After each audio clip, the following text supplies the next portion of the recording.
శ్రీమాత్రే నమ. జయ గురు దత్తాత్రేయ నమ. ఈ వీడియోలో మనం వృశ్చిక రాశి వారికి జూలై 16 నుంచి 31 మధ్యలో జరగబోయే పక్ష ఫలితాలు పరిశీలిద్దాం. మరి వృశ్చిక రాశి వారికి శుక్రగ్రహ సప్తమ స్థితి ఈ రాశి వారిలో కొత్త ఉత్సాహాన్ని, కొత్త ఆనందాన్ని, సంతోషాన్ని కలిగించడం జరుగుతుంది. మీ యొక్క వ్యక్తిగత ఆకర్షణ పెరుగుతుంది.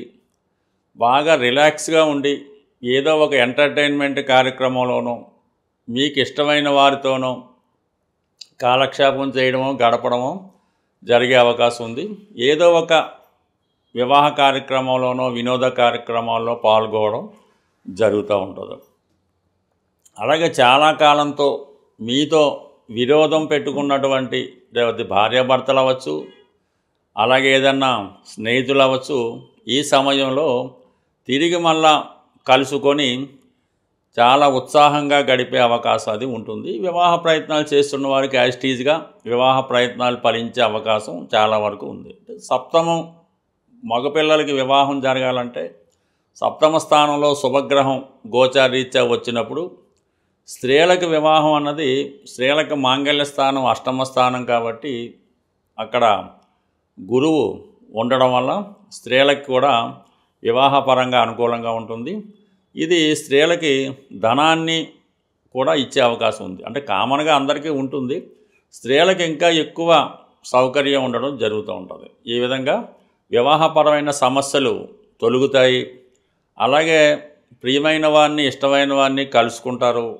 చాలా వరకు హ్యాపీగా గడపడానికి అవకాశం ఉన్నది. ఇంచుమించుగా మనకి ఈ పక్షంలో 26వ తారీఖు వరకు కూడా ఈ విధంగా ఉంటుంది. 26 తర్వాత మరి ఇంకా బాగుంటుంది అన్నమాట. అష్టమంలో ఏర్పడినటువంటి ఈ గురు శుక్రుల కలయిక చాలా వరకు ఒక గొప్ప తీపి అనుభవాన్ని, విశేషమైనటువంటి ఆర్థిక సంపదని ఇవ్వబోతుంది. ఎందుకంటే ధనాధిపతిగా అష్టమ స్థానంలో సంచరిస్తున్నటువంటి గురువు ధనస్థానాన్ని వీక్షిస్తూ, గురువుతో కలిసిన శుక్రుడు కూడా ధనస్థానాన్ని వీక్షించడం వల్ల ఒక విధంగా ఆకస్మిక ధనలాభం అనడం ఇంపార్టెంట్ ఉంటుంది. అది ఇన్సూరెన్స్ ద్వారా అవచ్చు, చిట్ ఫండ్ ద్వారా అవచ్చు. ఇంకా చాలా కాలంగా ఈ ధనం మనకి రాదు, ఇంకా వదిలేసుకున్నాం అన్నది తిరిగి రావచ్చు.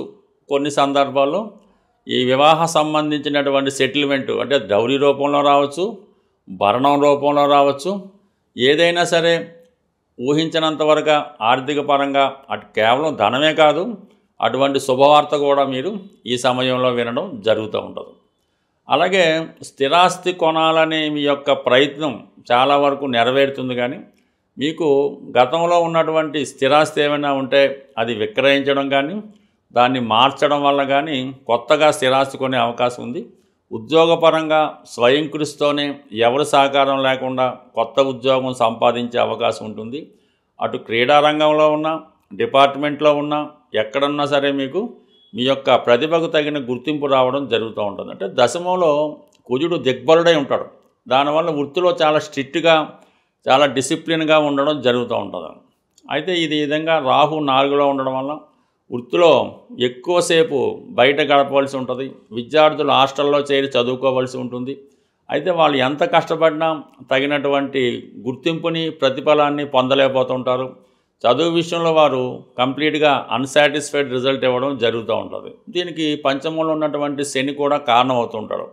ఎంత కష్టపడ్డా కూడా చదివిని మర్చిపోతూ ఉంటారు. సమయానికి గుర్తు రాకపోవడం, పరీక్షల్లో సరిగ్గా రాయలేకపోవడం జరుగుతుంటుంది. కాబట్టి విశేషమైనటువంటి కృషి చేయవలసి ఉంటుంది. అప్పుడు కంపల్సరిగా ఏదైనా కష్టపడితే విజయం అన్నది కంపల్సరిగా వస్తుంది. కానీ ఇప్పుడున్నటువంటి చతుర్థ, పంచమ స్థానాల్లో ఉన్నటువంటి శని, రాహులు, అలాగే శని భగవానుడు వక్రగమనం పొంది చతుర్థంలో తన స్థితి ఎట్టడం వల్ల ఇష్టం లేని చదువు చదివినట్టు ఉంటుంది. ఏదో ఇష్టం లేని కాలేజీలో సీట్ రావడం, ఇష్టం లేని బ్రాంచీలో చేరడం, తల్లిదండ్రులు బలవంతంగా అందులో చేర్పించారని కష్టపట్టు చదవడం జరుగుతూ ఉంటుంది. బట్ ఏదైనా తొందరలో నుంచి దాని నుంచి బయటపడతారు.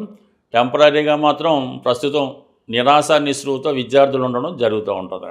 భాగ్యస్థానంలో ఏర్పడినటువంటి బుధాదిత్య యోగం కొంతవరకు విద్యార్థులకి ఇప్పుడు కాకపోయినా తొందరలో అయినా ఉత్సాహంగా మళ్ళా వారికి అనుకూల విధంగా చదువులో పడడం జరుగుతూ ఉంటుంది.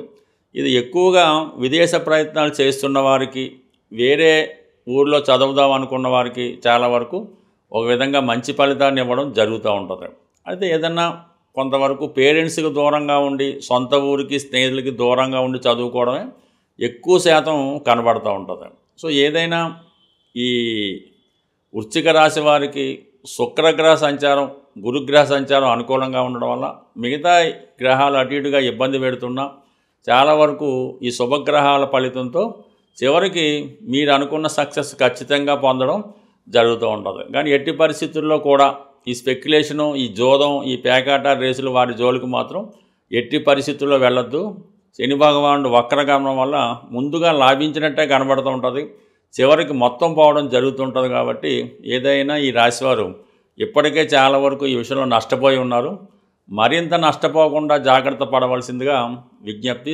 సాధారణంగా ఏ జాతకుడికైనా ఎవరికైనా సరే ఆర్థికపరమైనటువంటి సమస్యలు ఎక్కువగా ఇబ్బంది కలుగుతూ ఉంటాయి.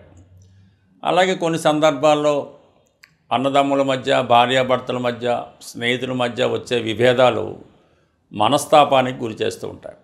ఎటువంటి ఆర్థిక సమస్య అయినా లేదా ఎటువంటి రక్త సంబంధీకుల మధ్య వచ్చినటువంటి సమస్య అయినా పరిష్కారానికి ఒక తాంత్రిక పరిహారం అన్నది ఇప్పుడు మనం తెలుసుకునే ప్రయత్నం చేద్దాం. మీకు మీ నక్షత్రానికి సాధన తార వచ్చే రోజు ఎన్నుకోవాల్సి ఉంటుంది. అంటే సాధన తార అంటే మీ జన్మ నక్షత్రానికి 6వ తార సాధన తార అంటారు.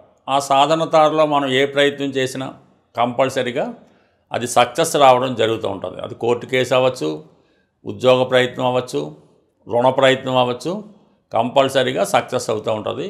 అంటే ఏదైనా ఈ పంచాంగాన్ని, నక్షత్రాలను పాటిస్తూ ఉంటే వారికి దీని యొక్క విలువ అర్థమవుతూ ఉంటుంది. కొంతమంది పెద్దగా ఈజీగా తీసుకుంటారు. కానీ కావడం మీరు ఒక సాధన తార రోజు మీకు ఏదైనా ఒక ఆంజనేయ స్వామి టెంపుల్లో పరిచయం ఉంటే, పూజారి గారు ఉంటే ఓకే. లేని పక్షంలో ఆంజనేయ స్వామి విగ్రహం ఎక్కడున్నా పర్వాలేదు. ఈ సాధన తార రోజు ఉదయం పూట చక్కగా స్నానం చేసి ఒక మంచి తమలపాకు తీసుకోవాలి. అంటే కేవలం ఒకటంటే ఒకటి కాదు, 5 తమలపాకులు ఒక ఒత్తుగా తీసుకొని ఆ తమలపాకు పైన, అంటే మీ సమస్య ఏం రాయక్కర్లేదు, మీ సమస్య తలుచుకొని సింధూరంతో ఆ తమలపాకు పైన ఒక చక్కగా చంద్రబింబంలాగా ఒక బొట్టు పెట్టినట్టు పెట్టి మీ మనసులో కోరిక తలుచుకొని ఆంజనేయ స్వామి వారి పాదాల వద్ద ఉంచవలసి ఉంటుంది.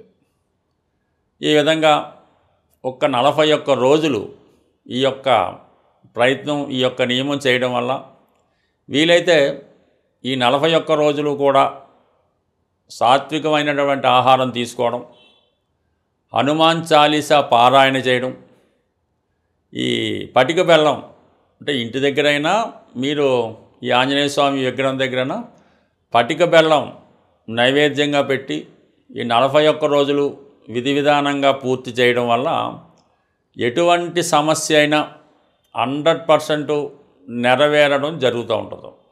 ఇది ప్రయత్నం చేసి చూడండి. స్త్రీలు ఆచరించినప్పుడు మధ్యలో గ్యాప్ వస్తే 5 రోజులు సెలవు తీసుకొని మళ్ళా కంటిన్యూ చేస్తే అటు వివాహం కాని వారికి వివాహం అవుతుంది, భార్యాభర్తల మధ్య గొడవలున్న పరిష్కారం అవ్వడం జరుగుతూ ఉంటుంది.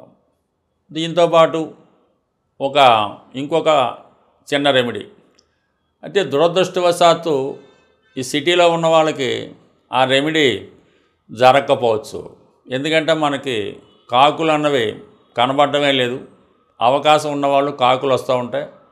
మీకు ఏ సమస్య అయినా అవటం లేదు, ఇబ్బంది పడుతుంది, అప్పు దొరకడం లేదు, ఏది ఈతి బాధలు ఉన్నా, ఇంట్లో సమస్య ఉన్నా మీరు భోజనానికి ముందు, అంటే మీరు మధ్యాహ్నం భోజనానికి కూర్చునే ముందు మీ యొక్క అంతా విస్తరంతా వడ్డించిన తర్వాత కొద్దిగా అన్నం ఏదో కూర కలిపి ఆ ప్రహరీ గోడ మీద ఈ కాకికి ఆహారంగా పెట్టి, అంటే కాకి వచ్చిన తర్వాత, అంటే ముట్టుకున్న తర్వాత మీరు తింటే అది మీకు చాలా సక్సెస్ వస్తుంది. లేని పక్షంలో మనకంత విధి నిర్వహణలో కుదరకపోవచ్చు. ఒక బెల్లం ముక్క మేము డ్యూటీకి వెళ్ళే ముందే ఆ కాకికి పెట్టడం వల్ల మనకి చాలా చాలా చాలా జటిల సమస్యలు పరిష్కారం అవడం జరుగుతుంటుంది.